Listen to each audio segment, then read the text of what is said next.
जय गुरु जी, शुक्राना गुरु जी। और सारी संगत को भी मेरा सुमन आंटी का जय गुरु जी। आज मैं आपके सामने एक इतनी प्यारी सी बात बताने के लिए आई हूँ कि जितनी भी गुरु जी की संगत है वो तो वैसे जानती है, पुरानी संगत ज़्यादा जानती है, नई संगत को थोड़ा धीरे धीरे ज्ञान बढ़ता है और विश्वास भी धीरे धीरे ही बढ़ता है ना। तो आज मैं आपके सामने एक पूरी जोर शोर के साथ एक बात शेयर करने आई हूँ कि अभी दो वाक्य ऐसे हुए कि मैं आपके साथ वो बताना जरूरी समझती हूँ। एक तो शिवरात्रि वाले दिन और एक अभी आज बिल्कुल लेटेस्ट क्या हुआ। और एक मैं आपसे सबसे रिक्वेस्ट ये करना चाहती हूँ कि जब आप गुरु जी की संगत बने हुए हैं तो गुरु जी के ऊपर दृढ़ विश्वास कीजिए। और जब भी कहीं घर से बाहर निकलना हो तो सच में एक बार गुरु जी के सामने अरदास करके माथा टेक कर जरूर कहिए कि गुरु जी आप हमारे साथ चलिए, है ना। हमारे अंदर विल पावर तो बढ़ेगी बढ़ेगी, प्रोटेक्शन भी हमको मिलती है। तो पहले मैं बताती हूँ परसों की बात और फिर मैं बताती हूँ आज की बात। और ये जो आज हुआ तो मैं तो मतलब बहुत ज़्यादा डर गई, मैं कहूँगी सच्ची कि बहुत ज़्यादा मैं डर गई। लेकिन कहते हैं ना कि गुरु जी जब साथ हैं तो फिर डरने की कोई ज़रूरत ही नहीं है। लेकिन फिर भी क्योंकि हम इंसान हैं तो डर तो लगता ही है। परसों की बात जो मैं बता रही हूँ शिवरात्रि की, उस दिन क्या हुआ कि हम यहाँ पे टपकेश्वर के मंदिर गए, देहरादून से हूँ मैं। तो टपकेश्वर के मंदिर में इतना ज्यादा रश था ना, भीड़, बस बहुत ही ज्यादा भीड़ जिसे कहेंगे। तो अब मेरे को ऐसा दिक्कत हो जाती है कि ज्यादा मैं अगर भीड़ बहुत ज्यादा हो ना तो वो मैं बर्दाश्त नहीं कर पाती और मुझे थोड़ा सा प्रॉब्लम हो जाती है, सांस सा तेज हो जाता है, दिक्कत आती है, सफोकेशन ज्यादा महसूस होती है। तो मैं उस भीड़ को देख के इतनी ज्यादा घबरा गई कि मेरे को ये लगा, मैंने कहा अब मैं जल नहीं चढ़ा पाऊंगी और अपने आसपास के किसी मंदिर में चली जाऊंगी और मैं वहीं शिव जी का अभिषेक करूंगी। ऐसा मन में पूरा विचार मेरे आ गया कि मैं अब अंदर यहाँ नहीं जा पाऊंगी क्योंकि वहां पे एक गुफा है ना, वो गुफा है। तो उसमें जाना मुझे ऐसा लगा जैसे कि मेरा दम घुट जाएगा। तो बस गुरुजी से कहा कि गुरुजी अब क्या करें, वापस जाने का सीन लग रहा है क्योंकि वहां पे मीडिया आ रखी थी। और उस मीडिया की वजह से, क्योंकि रास्ता भी ज्यादा बहुत चौड़ा नहीं है, थोड़ा नैरो है वो, तो उस मीडिया की वजह से पब्लिक टूट के पड़ रही थी वहां पे। तो भाई मेरे को तो उस बात से बहुत ज्यादा डर लगा। फिर मैंने कहा यहाँ कैंसिल कर दिया मैंने एक बार को प्रोग्राम, क्योंकि हमें जिस सदस्य ने लेके जाना था, वहां पे एक सेवादार थे, हमने उनसे कहा था कि हमें लेके चलो, थोड़ा सा हमें सपोर्ट मिल जाएगी आपकी तो हमको दर्शन आसानी से हो जाएंगे। लेकिन उन्होंने थोड़ी सपोर्ट तो खैर करी, हमें गेट के अंदर बुलाने में हमें वीआईपी कार्ड मिल गया था। लेकिन आगे का रास्ता भी इतना आसान नहीं था, लाइन काफी लंबी थी, बहुत लंबी लाइन थी। लेकिन फिर भी गुरुजी ने हमें अंदर पहुंचवाया और किसी तरह हमने खूब अच्छे से टपकेश्वर महादेव के दर्शन करे। शुक्राना है गुरु जी का। तो ये भी एक मेरा बहुत बड़ा सत्संग है क्योंकि वहां से हम उस दिन पूरा मन बना चुके थे कि हम वापस जा रहे हैं और अब कोई रास्ता हमें दिख नहीं रहा कि हम इतनी भीड़ को कैसे हटा पाएंगे, कैसे हम आगे बढ़ पाएंगे, बिल्कुल उम्मीद ही नहीं थी। पर हाँ, एक ऐसा चमत्कार हुआ कि हम अंदर भी पहुंच गए और हमें दर्शन भी हो गए। तो ये गुरु जी का बहुत बड़ा चमत्कार है उस दिन का, सच में गुरु जी। और आज की जो मैं आपको बात बता रही हूँ वो तो बहुत ही अनोखी है।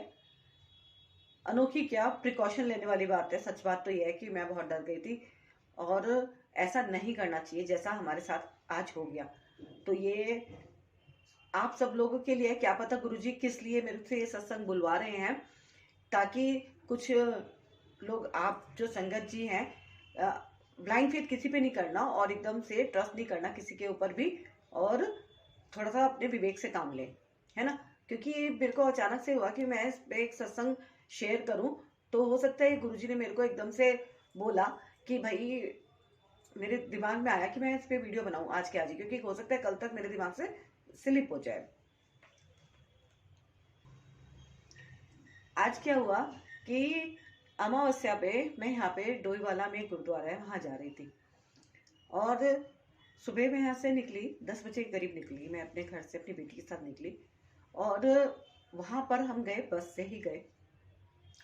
लेकिन बस में क्या हुआ कि मेरे को बड़ा ज़्यादा थोड़ा सा ना सफोकेशन सी महसूस हो रही थी मेरे को। ऐसा लगा जैसे कि कहीं वॉमिटिंग ना हो जाए, इस तरह का मेरा थोड़ा सा हो गया। और ज़्यादा मेरे को पता नहीं था, रास्तों का भी बहुत ज़्यादा पता नहीं, क्योंकि उस एरिया में हम कभी जाते हैं तो आइडिया नहीं है ज़्यादा। खैर, अब वहाँ पे बोला मैंने कंडक्टर से, तो उसने कहा कि आपको भानिया वाले चौक पे उतर जाना है और तब वहाँ से आप आगे एक विक्रम मिल जाएगा, उसमें चले जाना। तो मैंने कहा चलो ठीक है। और बेटी को कह दिया भाई ध्यान रखियो तू। और उसने जो है अपना गूगल भी खोल लिया अपने हिसाब से। लेकिन हमारा जो वो कंडक्टर था उसमें, वो पता नहीं कहाँ उतर गया। और मुझे तो पता नहीं चला कि भाने वाला चौक कब आया। और हम तो आगे निकल गए। आगे को शायद ऋषिकेश का रास्ता जा रहा था, और वहाँ पे थोड़ा थोड़ा के काफ़ी ज़्यादा हम आगे निकल गए। तो मैंने कहा, जब कंडक्टर को ढूंढने लगी, मेरे को दिखा नहीं वो। तो मेरे को पता नहीं चला कि ये कहाँ हम आगे जा रहे हैं। तो मैंने ड्राइवर से कहा, मैंने कहा मैं भानिया वाले चौक पे उतरना है, एक्चुअली हमें गुरुद्वारे जाना है। तो कहने लगा जी आप तो बहुत आगे आ गए, आपको अब यहीं पे उतर जाना चाहिए, जिससे कि आप यहाँ से एक विक्रम जाएंगे, आप इनको इसमें बैठ जाना, फिर वहां पे भाने वाले चौक से आपको दूसरा विक्रम लेना पड़ेगा। मैंने कहा है हम बहुत ज्यादा आगे आ गए कि हाँ जी आप बहुत ज्यादा आगे आ गए। अब मैं उतर गई वहां पे। और उतरने के बाद विक्रम मिल गया आसानी से। हम भाने वाले चौक पे उतर गए। यहाँ तक तो चलो सब कुछ ठीक है। घटना क्या घटी, वो एक बड़ी ही टेंशन वाली हो गई थी मुझको, तो बहुत ज्यादा घबरा गई थी मैं तो खैर, गुरुजी से तो मैं बोल के ही चलती हूँ कि गुरुजी मेरे अंग संग रहना। डर तो फिर भी लगता है क्योंकि इंसान है भाई।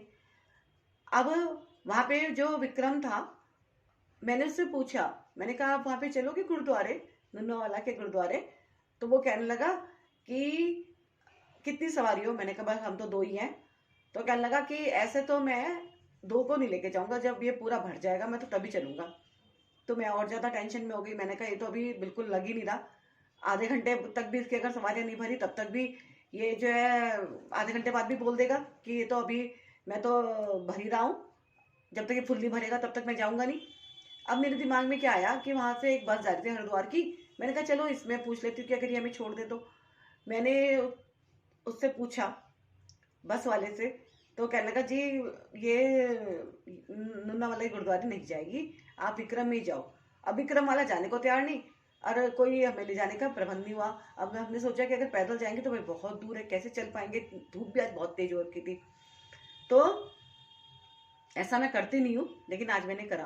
क्या करा मैंने, एक कार वाला जा रहा था और मैंने उससे लिफ्ट ले ली, ये सोच के कि हमें गुरुद्वारे पे उतार देगा। उससे मैंने पूछा, मैंने कहा आप हमें आगे गुरुद्वारा है नुन्ना वाला का, आप उसमें उतार दोगे। तो उसने कहा कि बैठ जाओ। उसने आगे की वो दरवाजा खोलने लगा। तो मैंने कहा नहीं हम दोनों पीछे बैठ जाएंगे। तो हम दोनों ही पीछे बैठ गए, मैं भी और मेरी बेटी भी। और फिर क्या हुआ कि उसने कार चलानी शुरू कर दी। अब कार तो उसने चला ली, एक अनजान गाड़ी में मैं बैठ गई बच्चे के साथ। तो मुझे इतनी ज्यादा टेंशन होने लगी। और टेंशन इस बात से कि गाड़ी वो धीरे नहीं चला था, बहुत स्पीड थी उसकी। अब गुरुद्वारा बिल्कुल ऑन रोड है, ऑन रोड। तो मुझे ये टेंशन थी नहीं कि हमें दिक्कत होगी। मैंने कहा थोड़ी सी दूरी तो है, उतर जाएंगे, है ना। लेकिन वो गुरुद्वारा तो आया ही नहीं, बिल्कुल आंखों से ओझल हो गया, बिल्कुल पता ही नहीं चला। जबकि बिल्कुल खिड़की की साइड देखी जा रही थी कंटिन्यू। और मुझे नहीं पता चला कि उसकी स्पीड इतनी थी, ज्यादा हवाई जहाज चला रहा है, क्या चला रहा है। और जब मैंने देखा कि दोनों साइड जंगल जंगल सा हो रखा है, ये हम कहाँ आ गए। तो मैंने उसको पूछा, मैंने कहा भैया हमें तो नुन्नावाला के गुरुद्वारे जाना है, आप हमें मतलब कहाँ आगे ले आए क्या, आगे आगे हम। कहने लगा जी पता नहीं, मुझे तो मैं नहीं जानता कि अभी गुरुद्वारा कहाँ पे है। मैंने कहा है। तो मैंने कहा चलो आप अभी रोक दो, गाड़ी रोक दो। खैर, उसने गाड़ी रोक दी और हम लोग उतर गए। और हम कई किलोमीटर तक आगे आ गए। अब देखो गुरुजी भी हंस रहे हैं। खैर, गुरुजी ने हमारी जान तो बचाई, बिल्कुल सेफ साइड हम हो गए हैं गुरुजी। तो खैर, हम जो है फिर हाईवे था, रोड क्रॉस करके अपनी साइड आए। फिर वहां पे खैर दूसरा विक्रम मिला और उससे हमने पूछा, मैंने कहा आप हमें पहुंचा दोगे। तो खैर उसने हमें पहुंचा दिया। लेकिन जो मैं मेन मैसेज आपके साथ शेयर कर रही हूँ वो यही है कि ये बेवकूफ़ी जो मैंने करी, ये आप में से कोई भी ना करे, क्योंकि ये सच में एक बहुत बड़ी गलती मुझसे हुई है कि मैं एक अनजान गाड़ी में बैठ गई। बेशक मुझे थोड़ा इंतजार करना पड़ता या मुझे पैदल ही जाना पड़ता, है ना? तो पर मुझे ऐसा रिस्क नहीं लेना चाहिए था। लेकिन गाड़ी के अंदर बैठ के भी परमात्मा का ही नाम लिए जा रही थी मैं, गुरु जी का, वहाँ पे गणेश जी की उसका मूर्ति लगी हुई थी गाड़ी पे, स्टैचू। तो बस कि भाई इस संकट से हमें बचाओ। मुझे बहुत बुरा फील हो रहा था कि मैंने इतनी समझदारी से काम लिया कि ज़्यादा ही समझदार हो गई मैं। शॉर्टकट मार रही थी, क्या कर रही थी पता नहीं चला मुझे तो। और मैंने ऐसी बेवकूफ़ी करी, मुझे अपने ऊपर बहुत पश्चाताप हो रहा था जब मैं गाड़ी के अंदर बैठ रखी थी कि हे ईश्वर बस आज बचा लो, ये मैं कहाँ बैठ गई। खैर हम सही सलामत वापसी में घर आ गए और घर आके थोड़ी क्या बहुत ज़्यादा सुकून की सांस ली, गुरु जी का शुक्राना करा। लेकिन बस मैसेज यही है कि कभी भी ऐसे अनजान जगह कभी कोई लिफ्ट ना ले, थोड़ा पैदल चल लो, वो ज़्यादा ठीक है। लेकिन इस तरह से नहीं करना चाहिए जैसे मैं आज बच गई। ये तो आज मेरा बहुत बड़ा सत्संग है, गुरु जी का बहुत बहुत शुक्राना है कि कोई दिक्कत नहीं हुई, कोई परेशानी नहीं हुई। लेकिन आज हम गुरु जी की कृपा से बच पाए, इस बात का तो मुझे बहुत ज़्यादा खुशी है और विश्वास है कि गुरु जी ने आज बहुत बड़ा चमत्कार किया है। जय गुरु जी, शुक्राना गुरु जी। तो संगत जी, ये सत्संग मैंने आपके साथ इसीलिए शेयर किया कि जीवन में कभी भी किसी के ऊपर ऐसे ब्लाइंड फेथ नहीं करना चाहिए। हालांकि वो आदमी ठीक ही था, है ना, जिसने हमें शराफत से उतार दिया। अब ये तो मुझे पता नहीं वो इतनी भयानक तेज गाड़ी क्यों चला रहा था, नहीं तो हम आराम से पहले ही उतर जाते अगर वो थोड़ा मीडियम चला रहा होता गाड़ी। चलो जो भी है, गुरुजी ने हमें सेफ साइड घर पहुंचा दिया, इसलिए गुरुजी का तो बहुत शुक्राना है।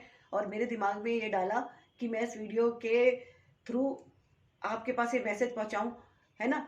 क्या मालूम किसको इस सत्संग की जरूरत हो, किसका कल्याण गुरुजी कराना चाह रहे हैं। तो जैसी गुरुजी की इच्छा, है ना। तो इस वीडियो को जरूर आप लाइक कीजिएगा और ज़्यादा से ज़्यादा इस वीडियो को शेयर कीजिएगा और गुरुजी ब्लेसिंग कल्याण गीता चैनल को अवश्य सब्सक्राइब कर लीजिएगा। जय गुरु जी, शुक्राना गुरु जी। गुरु जी सबका कल्याण करें।